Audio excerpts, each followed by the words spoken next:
പണ്ട് മുതലേ നെറ്റിപ്പട്ടം കാണുമ്പോഴുള്ളൊരു ചിന്തയായിരുന്നു, എന്ത് വലിയ സംഭവം അത്. അങ്ങനെ ഇരിക്കുമ്പോഴാണ് ഈ യൂട്യൂബിൽ ഇത് ഉണ്ടാക്കുന്ന വീഡിയോ കണ്ടത്. അപ്പം മുതലേ ഒരു പൂതി കയറി, എങ്ങനെയെങ്കിലും ഇതൊന്നും ഉണ്ടാക്കണം. അങ്ങനെ തപ്പിപ്പിടിച്ച് ക്രാഫ്റ്റ് സ്റ്റോറിൽ നിന്ന് സാധനങ്ങളെല്ലാം വാങ്ങിച്ചെത്തിച്ചു. കയ്യിലെത്തിക്കഴിഞ്ഞപ്പോഴാണ് ഒരെത്തും പിടിയില്ല. പിന്നെ യൂട്യൂബ് വീഡിയോ നോക്കി പതുക്കെ സെറ്റ് ചെയ്ത് തുടങ്ങി. സെറ്റ് ചെയ്ത് കഴിഞ്ഞപ്പോഴാണ് അതിൻ്റെ ഭംഗി അങ്ങ് വന്നു തുടങ്ങിയത്. അതോടുകൂടെ അങ്ങ് ചാർജ് കയറി.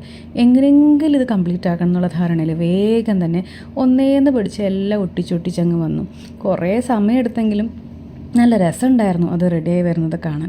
പക്ഷെ ഒട്ടിച്ചൊട്ടിച്ച് വന്നപ്പോഴാണ് ഒരു കാര്യം മനസ്സിലായത്, കുറച്ച് ബീഡ്സ് എങ്ങനെ വന്നാലും തികയില്ല. പക്ഷെ നിർത്താനും തോന്നുന്നില്ല. പക്ഷെ ഇത് മുഴുവനും അതിൻ്റെ ഭംഗിയിൽ കണ്ടാലേ രസമുള്ളൂ. എന്നിരുന്നാൽ പോലും ഒട്ടും സമയം കളയാതെ പിന്നെയും ഇരുന്ന് കുറേശ്ശെ എല്ലാ മണികളും ഒട്ടിച്ചു തുടങ്ങി. അങ്ങനെ കുറേശ്ശെ അതിൻ്റെ ഭംഗി ഇങ്ങനെ രൂപപ്പെട്ടു വന്നു. പിന്നെ അതിൻ്റെ പുറത്ത് നമ്മൾ ബാക്കിയുള്ള അറ്റകുറ്റപ്പണികളും കുറേശ്ശെ അങ്ങ് ചെയ്തു തുടങ്ങി. പറിച്ചും ഇളക്കിയും പിന്നെയും ഒട്ടിച്ച് നമ്മൾ നെറ്റിപ്പെട്ടും ഒരുവിധം കാണാവുന്ന ഒരു രൂപത്തിലാക്കിയെടുത്തു. അപ്പോഴും പ്രശ്നം, ഈ ബാക്കി ബീഡ്സ് എന്ത് ചെയ്യും? പിന്നെ ഒരു നിരപ്പിന് കുറേശ്ശെ ഒട്ടിച്ച് വന്ന് ഒരുപോലെ തന്നെ അങ്ങ് ബാക്കി വരുന്ന രീതിയിലാക്കി. അതിൻ്റെ ഇടയ്ക്ക് അരങ്ങ് കെട്ടുന്ന ചടങ്ങും ഉണ്ടാട്ടോ. ഇതിനായിട്ട് ഒരുപാട് നേരം എടുത്തത്. ഓരോ നൂലും കൃത്യമായ അളവിൽ വെട്ടിയെടുത്ത് കുറേശ്ശെ ഒരു ചരടിൽ കെട്ടി അരങ്ങ് കെട്ടുന്നത് ഒരു നല്ല പണി തന്നെയാണ്. പക്ഷേ പ്രാക്ടീസ് മാക്സ് മെൻ പെർഫെക്റ്റ് എന്ന് പറയുന്ന പോലെ കുറേശ്ശെ അതും നമ്മുടെ കൈക്ക് വഴങ്ങി വന്നു.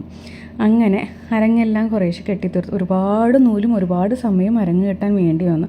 കാണുമ്പോൾ കുറച്ച് നൂലുള്ളെങ്കിലും കെട്ടി വരുമ്പോൾ ഒരുപാട് സമയമെടുക്കും. പിന്നെ അതും യോജിപ്പിച്ച് അവസാനം ഇങ്ങനെയാക്കി. ഇതിൻ്റെ അടിഭാഗം കണ്ടോ, കുറച്ച് ബീഡ്സ് ഇല്ല, പക്ഷേ അതിന് പിന്നെ ഫില്ല് ചെയ്യുന്നതാണ്. അപ്പോൾ എല്ലാവർക്കും ഇഷ്ടപ്പെട്ടു എന്ന് കരുതുന്നു. Thank you.